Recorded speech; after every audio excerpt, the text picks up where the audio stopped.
Buenas tardes. Good afternoon. Let's commence the press conference of the film in this official section, Nouvelle Amie, the new girlfriend. Please, could the photographers finish taking photos? And we have with us the director, Mr. François Ozon, and the actress Anaïs Demoustière, and the actor Romain Duris. And of course, they are eagerly awaiting your first questions. So therefore, first question, please. There in the center. Yes, someone has raised their hand. Hi, good morning. Well, for Francois, after having been won awards in other editions, what does it mean for you to come to this film festival? Well, we're starting off on the right foot. I've always pleased to come back to San Sebastian. Well, this is a film that I like because there's a true audience here. It's always pleasant to show your film to true audiences. Obviously, you journalists are also an audience, albeit particular nevertheless. When I presented Dans la Maison a couple of years back, it hadn't been premiered in France yet, and that's why I was interested to know what was going to be the reaction. So therefore, this evening, I'm very excited to be able to present this film to the audience. As long as you always expect a recognition of film in which you put a lot of energy in, such as this film, and I feel very happy to have worked with these two actors, Honor and Anaïs, and so therefore I hope, and let's hope, we might take a prize home. Maybe, why not? Hi, good afternoon. Good afternoon above all. I'm going to ask a very quick question to each of the three of you. François Ozon, the beginning of the film, it seems absolutely marvelous, the beginning of the film, and what Up came to mind, the film. Were you inspired upon the beginning of the film and the prologue in the film Up? For the actor, for Raphael, there were parts reminded me of Dustin Hoffman in Tootsie, and I always wonder whether there was a reference there when portraying a role. And for Anaïs, I would just simply like to say it's been very few times that I've never fallen in love with just your eyes and your look, and your character was fantastic. Thank you very much, and congratulations for the film too, by the way.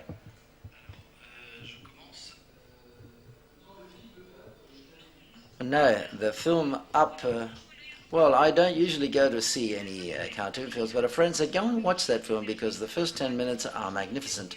And it is true, and that I loved the beginning of the film. I thought it was quite moving and very simple and also quite risky. In Pixar and Hollywood, I thought it was quite risky to dare to make a film that way. I wrote the script a little differently because there was a voice on off. There was Anaïs's character who had to tell the story off camera, but we thought that that narrative voice wasn't useful, and I edited it out, and so therefore I kept the music and with the movement of the camera, because I thought in that way we were able to tell what I wanted to express without needing to have a narrative off.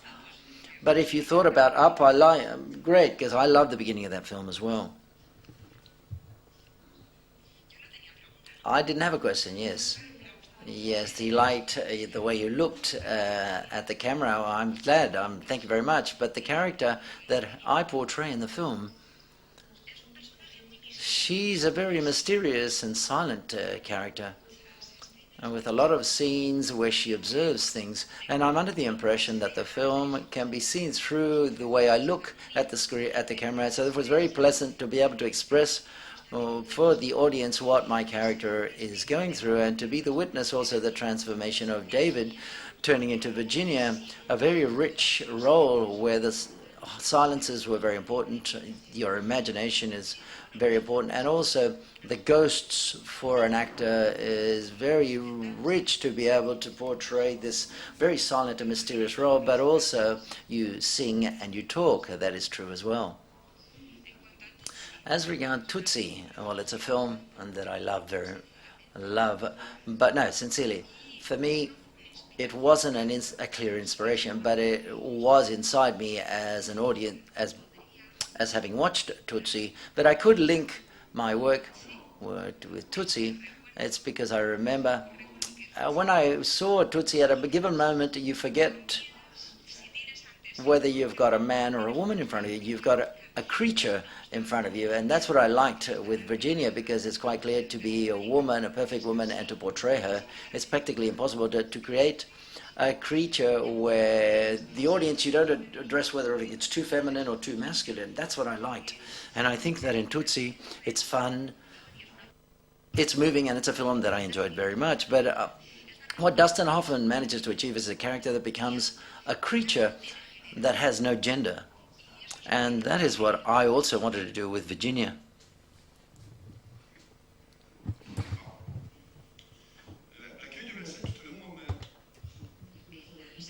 In the cinema theatre, everybody laughed quite a lot. That was one of the reactions of the audience. What do you think about that? Do you like that being the case or not? And then when did the idea arise to you to make the film? That says, what I would like to know is, when was the ending? The end, for example, was a reaction to what has happened in France? Yes, because you're French. Yeah, that's true. In France, there's been a lot of demonstrations in favor against marriage for everyone. They'd say, we're going to share the film with the audience this evening. If the people laugh, well, that's all well and good.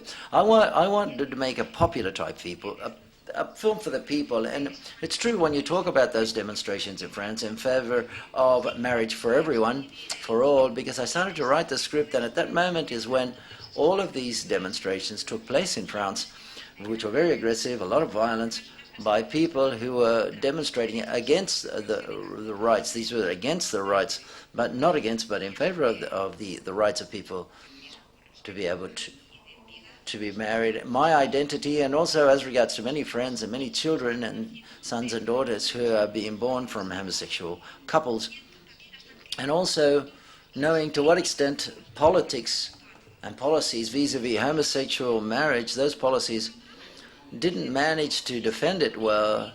Christine Dorville-Virin did something, but the reaction of the government was quite lukewarm, but quite light. But I would like to know what arguments they have. And in my film, I thought it should be a pedagogical or teaching, but I wanted to make it to a bigger audience so that people could understand the complexity of what it means to be a different type of couple with different desires vis-a-vis a classic family setup. And that had an important weight in the part of the writing of the script without making it too manifest. The film is very complex. It demonstrates transgressive, shall we say, elements where the situations and things aren't easy. What I wanted to talk was about the complexity of desire and the construction of identity. And it is true that, for example, in the discotheque, and that's the heart of the film, a scene which is very important, that in the discotheque, because that's where those two characters feel completely integrated in society. Nobody looks at them like as if they're freaky or strange. Virginia's there amongst all of those people. It's the moment of that idealizing moment was very important within the film. And also the last image that you see, the last image of the film, is also very important. And as regards to the audience laughing, well, it is true that Francois, before the film, we said we were going to shoot a melodrama. But when we were looking at it, we realized there were a lot of scenes where we ourselves laughed when we were shooting the film and playing our roles. I'm quite curious to see the reaction of the audience and to see whether they go from laughter, perhaps, to a state of sadness at the end, because at the end of the day, the audience has to follow the characters along the plot. The film is a film which is also very smooth, soft, and mild. No, I didn't want to make an aggressive, neither a violent film.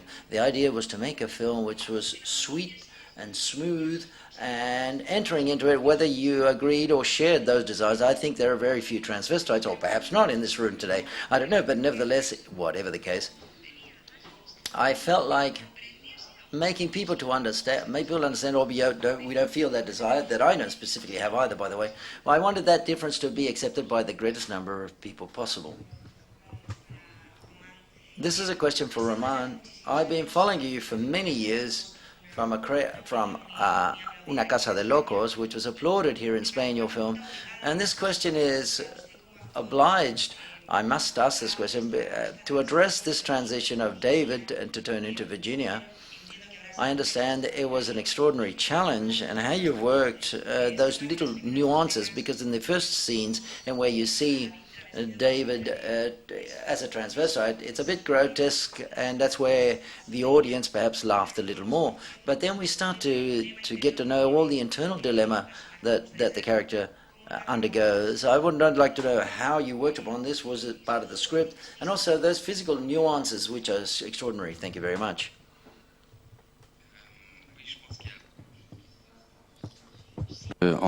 Yes, the physical elements are very important. They transmit many things.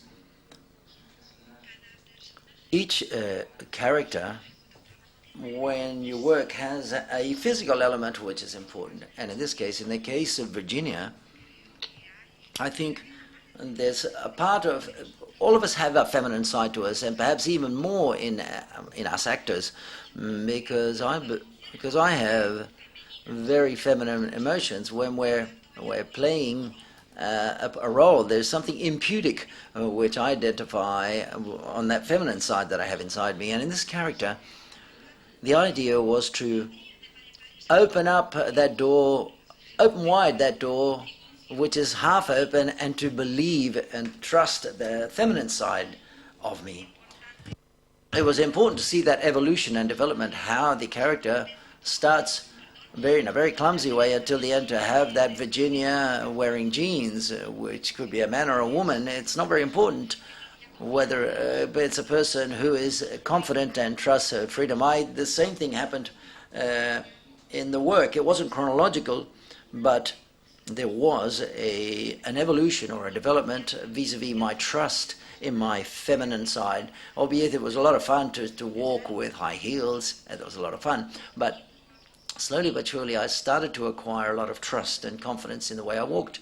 And then as regards the complexity of the character, yes, in the script, that complexity already appeared in the script itself. So then subsequently, we also contributed our own imagination, but the physical side was very important, and also working with the wardrobe. Yes, that is linked to the physical side of things. First of all, Francois initially wanted for me to be clumsy. We see how the character takes his mother's clothes, and he said, no, it's got to be ugly. You've got to look a bit ridiculous with those shoes that weren't very elegant or very stylish shoes. Congratulations for the film. I would like to ask Francois why he decided to choose Romain to play that role, and in general, how did you collaborate, both of you? How did you work together? And Romain, what would you highlight of the work that you carried out with Francois in the film? I chose Romain because he's a French sex symbol. He considers himself a real handsome, real male sex symbol. No, in an interview, Romain said one of my dreams would be to play to portray a role as a woman, and that's a lot of actors dream that, but some of them are afraid. And I'm sure Romain is going to have a good time. And he came along and he said, okay, but first let's do some hairdressing and some makeup tests, because I might not look good as a woman. And we did some audition tests, and I must say that he went in 100%, and you could see that he was enjoying himself, and it was like playing with children. It was like kids playing on the set, to try to play that role and to try to seduce me. I said, that's the actress I need, and that's why I gave him the role from the outset. It was quite clear from the beginning. Yes, I saw the pleasure and the enjoyment in Francois' eyes when he saw me. Yes, there was like child play when we dress up when we're children, but that was the essence of an actor. And Francois, I saw pure pleasure, so therefore with that look and the way he looked at me, he transmitted his trust in me, and I said, I'm sure we're going to be doing something which is very interesting, because there was the risk of doing anything, so therefore we were wearing those wigs and the wardrobe, and there was a lot of fun and joy during the shooting of the film. Can I add something? In general, Francois Ozon is a person who's very enthusiastic when he shoots a film. And I thought, well, okay, as he makes so many films, I was under the impression that perhaps he'd be a person that wouldn't have that enthusiasm, but not at all. He has he's also he's a communicator, and he makes it all enjoyable. And even though he's not a transvestite.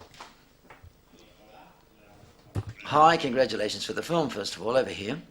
I would like to ask a question to Francois Ozon as regards to the background and the subject matter of the film. I would like to ask Francois, in the first scene I see that Romain Duris, he puts makeup on his dead wife, and then the other character puts makeup on him, like resuscitating, bringing up the dead out of, bring them into life. Do they love each other because of how they are, or to what extent do they want to bring to life the ghost of that friend and wife that has died, and who mutually want to bring it back to life? Yes, I completely agree with you. The truth is, the film is adapted from a short story by Ruth Rendell, and there wasn't that mourning at the beginning. I added the mourning part because we wanted to be empathic with David's character. We want to know that there was an explanation. There was a psychological, almost psychoanalytic, which explains that need that he has of dressing up as a woman. That already existed beforehand, before he enjoyed himself dressing up as a woman. But with his wife, he didn't need to do so, but when she dies, and also as a consequence of the baby, she decides to play both roles. This story doesn't stem from Vertigo. It is true that after, in the script I thought about that, but Chantal Poupeau, a director, made a documentary that was called Cross Gender, where she was in contact with a lot of transvestites. And when I started to adapt and the short story, he said, tell me stories about transvestites. Why do they do it? Well, how do they explain from their point of view what they do? A lot of stories were told, and one day she said, well, there's one that's a bit special. He started to do it after the death of his wife, and for him it was a way of returning her back to life. I thought it was a magnificent idea, and that at that moment I adapted this short story that I read many years back, and that gave me the key element to be able to tell the story of that character, David's character. And then after, as I wrote the script, I thought it was very interesting, and I saw that it had to do with Scotty and Madeleine in Vertigo, apart from the fact that Scotty is Anaïs in our case.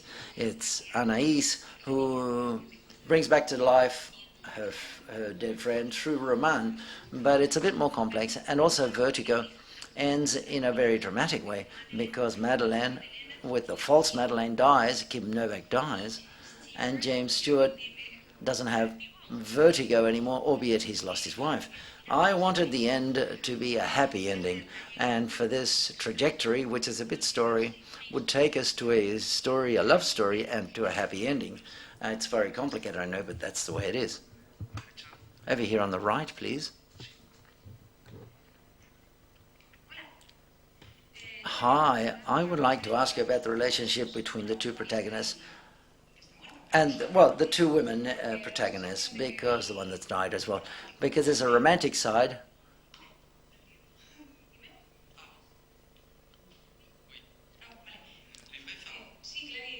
Yes, Claire and Laura, that's the relationship between both of them. I'm under the feeling there's a romantic component which is quite powerful there, and I'm not too sure to what extent you wanted to transmit this in creating the character. How much is it of the portrayal of the actor, or this is something that I saw and it's not that important?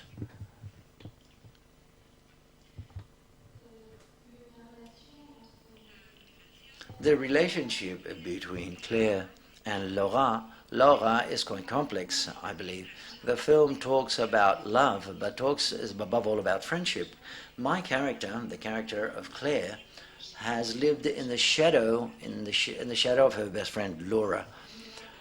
In a certain sense, her friend Laura has prevented her from expressing herself wholeheartedly, and Claire was fascinated by Laura, and that fascination, the truth is, it exists as regards Laura, albeit it's quite ambiguous. I don't think that she was in love of her best friend, but I do believe that sometimes she instrumentalizes Virginia to recover part of her friend Laura. And I thought that was very exciting, to place on and to look at all of those different layers and all of that wealth of the different links between the two characters.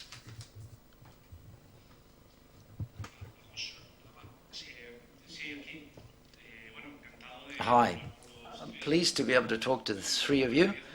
I would like to take a break vis-a-vis the remarks, vis-a-vis the film, and to ask Francois about how he sees the situation of French cinema and European cinema as regards US cinema, and also perhaps comparing it with Asian cinema, which is now taking off, and also to both actors, to ask you a question which is very similar as regards to how you see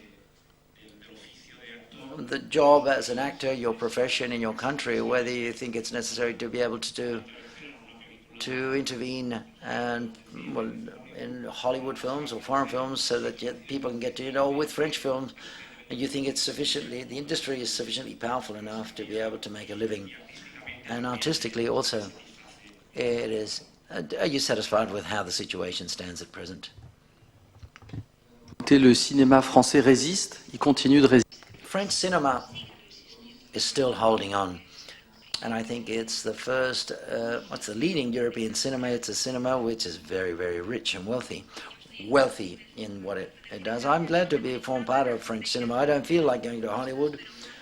People have asked me, but in France I've got a lot of freedom. I've got the good luck of making films that have got sufficient success to be able to choose the subject matter I want to make, and as they're not very expensive and it's very simple type of production in my films up till now, this has allowed me to feel very good in French cinema.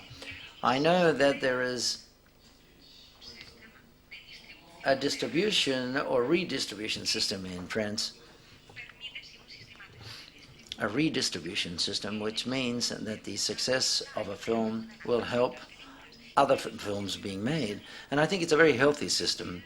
Sometimes it evolves and it develops, and it's more and more difficult to produce sometimes films, shall we say, auteur films, but they need big budgets, and as regards France vis-a-vis Spain, I think we're still fortunate enough to make many films every year, and we have the wealth of being able to make a film or a second film. And there's a lot of talent there, of young talent, and we're able to express ourselves, and that possibility is something that I love about vis-a-vis the rest of world cinema. I am also very happy in France, but I'm still very young. I've still got a lot of directors that I will discover. I've worked with Pascal Ferrand, with François Ozon, and great directors, and it's a pleasure to be able to work with them. But I think every actor wants to do many different work with. Why not work abroad? Maybe might bring about new discoveries and other things that I might learn. We've got young directors that are very dynamic in France. We've got a lot of diversity in our country. Yes, we still have the hope. We still have the hope to be able to do that. But the US has a lot of good actors, but it's also very interesting to work in the US. There are crazy directors, and there are other directors who work very, very well. So therefore, when one's an actor, one is always interested to see what's happening in other places, and also in other places in Europe. I don't believe in borders. I only believe in the pleasure of doing things in a different way of how they're done in your own country, and that's always very interesting. First of all, congratulations to the three of you for this film that I loved, by the way. But I have a question for François Ozon, and I would like to know, when you shoot a film, or when you shot this film, did you believe that it was going to be a comedy or a drama? What was the genre, better said? Well, I don't know. I think there's a melodramatic side at the beginning of the film, but I wanted the comedy to emerge. I like to mix genres in my films. I like to go from one register to another. I know that disturbs the audience because the audience doesn't know what's going on, but I like to make the audience feel uneasy, and all of a sudden for them to make them laugh, and then all of a sudden to feel very moved, or or terrified. So therefore, I think that cinema allows us to provide all of those emotions, and I like to play and use different registers within one film. Then, as regards to genre, well, I think it's a transgender genre film. De acuerdo, adelante. Bonjour. Enhorabuena, sincera. Sincere congratulations for the film. I'm one of the people that I loved your film very much, and I loved the role played by Romain Lafayette, and especially by Anaïs. Sincerely, I think it's very interesting, those transgender and gender aspects, which allow us to make us reflect upon it. Something very interesting. I smiled quite a lot in the film. But a final curiosity, within that happy ending, why not having made something even more special with a very special boy, a baby, the disappearance of the husband, for example, which we seem to see at the end. Didn't you ever think about that at all? But congratulations too, by the way. So you like the ménage à trois, you like trios. Okay. You realize that she was pregnant? Did you realize that she was pregnant? And who's the father? And who's the father for you of that son? It's open, but in the ending, it's left open, but it could be both of them, but perhaps Romain, I don't know. She knows. Yes, I know. I think it's Virginia. She's the father.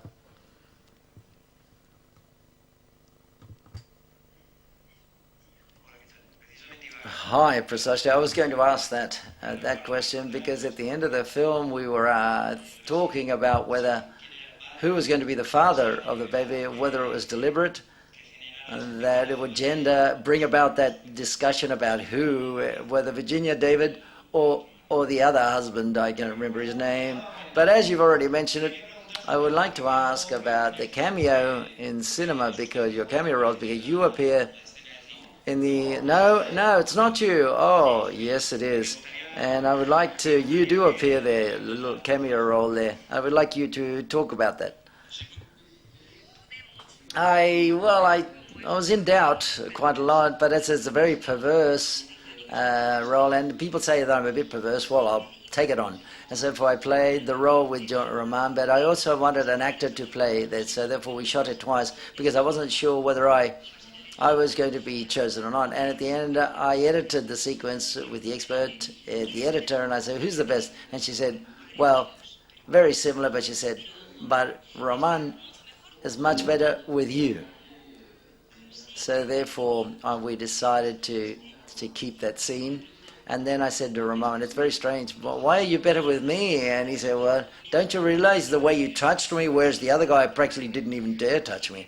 So therefore, that's why I decided to keep the scene the way it was. No, it's not that he put his hand much higher. No, you touched my knee in a very special and a very perverse way. And that was my role. That was part of my role. Yes, of course. He did it like an actor, but we can see that you felt it for real. Yes, I took full advantage of that. Congratulations above all I like Les Maisons, and even more so this film. I wanted to go a bit further back. I want to talk about your facet. When you, as a scriptwriter, because I think you're an extraordinary scriptwriter, a bit perverse, but above all, you've got the capacity of turning things around and complicating things. And you say, how is this gentleman going to solve all of these things? Because all of a sudden, everything's happening on the screen. It's a bit complicated. Could you talk about where do you enjoy yourselves the most? When you write the script, when you direct, or when you write and see the film? How does it work? Because you're your own scriptwriter, how does that all work? I don't like to write the script. If I could not write the scripts, I wouldn't. But for a story such as this, which is so complex, I needed to be able to go through the writing phase in depth in order to prepare it all. In the end of the day, when you know where you want to go, when you know the ending of the film, it's much easier to write the script. If you don't, the final objective, it's much more complicated. But quite quickly, I knew that I wanted to tell a beautiful story, a love story, and that couple at the end could be together in the end. I'm not too sure how that we would make it all the way there, but it was quite clear how where the destination was. I wrote the script quite easily based upon that short story, 10-page short story by Ruth Rendell, where I kept the idea of the hidden friendship, but I didn't keep the ending because at the end of the brief short story, Claire kills David, and I didn't want to have a murder at the end. All the contrary, I wanted a love story. Well, what do I prefer? Well, I like shooting. I like the directing part. I have a lot of pleasure working with the actors, creating things and seeing how everything takes life. And sometimes on paper you think about something and then you turn up to the set and you realize that things are much better, but sometimes it's not the case. When something is much better than what's written in the script on paper, that makes you very happy to see how the film takes an unexpected perspective. In the shooting is that intellectually that's much more satisfying for me because it's rewriting the script. The script is there, the material is on paper, and we have to cut, edit, change the order of the scenes and so on and so forth. And that's very exciting. It's a bit disturbing at times because sometimes there are things that don't work.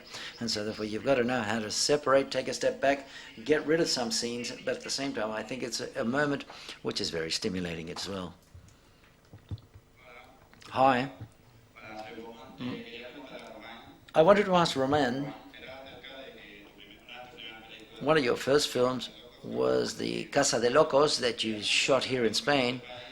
Your connection with this country is one of your destinations because you come here on a holiday, or what's the story there? What's your relationship with Spain? I love Spain, but this is not where I come on holidays, but I've come here especially to work. I've made 3 films, Nouvelle in Spain, and with Tony Gatif, a film which was called Exilio, with characters that went through Spain all the way to Algeria, and then I've done some theatre here. So therefore, my link with Spain is associated to work, but when I come here, I don't feel like working because I want to have a good time. It's very pleasant to be here with all of you. One feels like having a good time instead of working.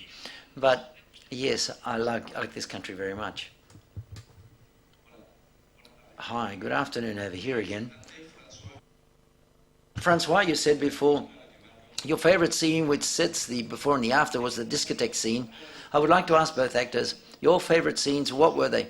Most complicated and most favorite scenes. I'm not too sure whether they're the same one. It's the same one for Roman as well as Anais, for both actors, that is to say. For me, the most difficult when I had to sing the song. It's very difficult to sing, and that's quite clear, and even more so than portraying a role as an actor. And to sing, and while you're portraying a role without knowing how to sing too well, which is my case, at that moment, which is very powerful for my character, was very difficult, and Francois wanted me to rehearse. He had never heard me sing before, and I said, well, he's going to get angry, and he said, this is a catastrophe. What? How horrible. But it was all a surprise. It was very difficult to shoot that scene. At that moment I said, well, I've got to get into the situation and I've got to feel like awaking Virginia and I've got to simply sing that song. And the most pleasant one to shoot was in the discotheque. There was a certain magic when we shot that scene to see all of those couples and finally to be able to play that couple with Virginia as a couple that was happy, who were having a good time and dancing together. And there was a lot of tolerance in that discotheque. There was a lot of joy that impregnated everything. The most complicated was the beginning because I felt very clumsy.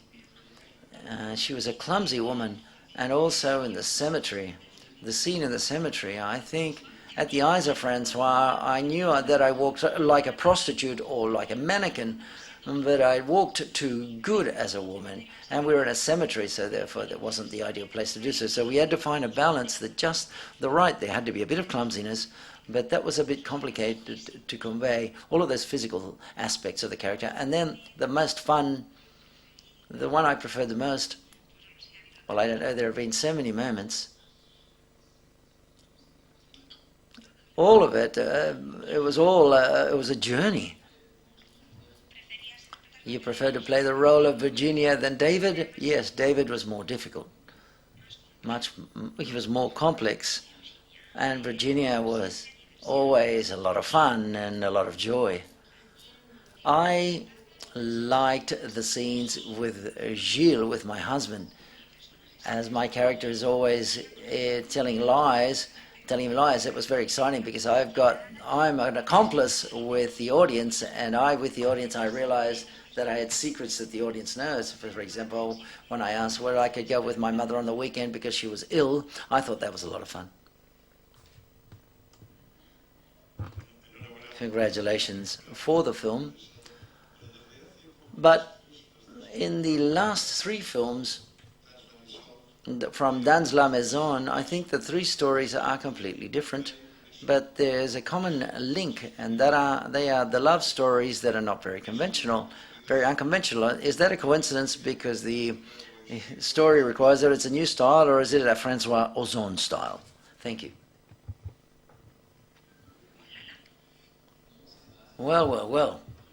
No, there's no specific will there. It is true that that's what interests me in cinema, in filmmaking. It's not filming and shooting things which are banal or unimportant. I'm not interested. I'm interested in showing and shooting things which are different. And this story I believe to be very interesting, to show the friendship which turned into a love story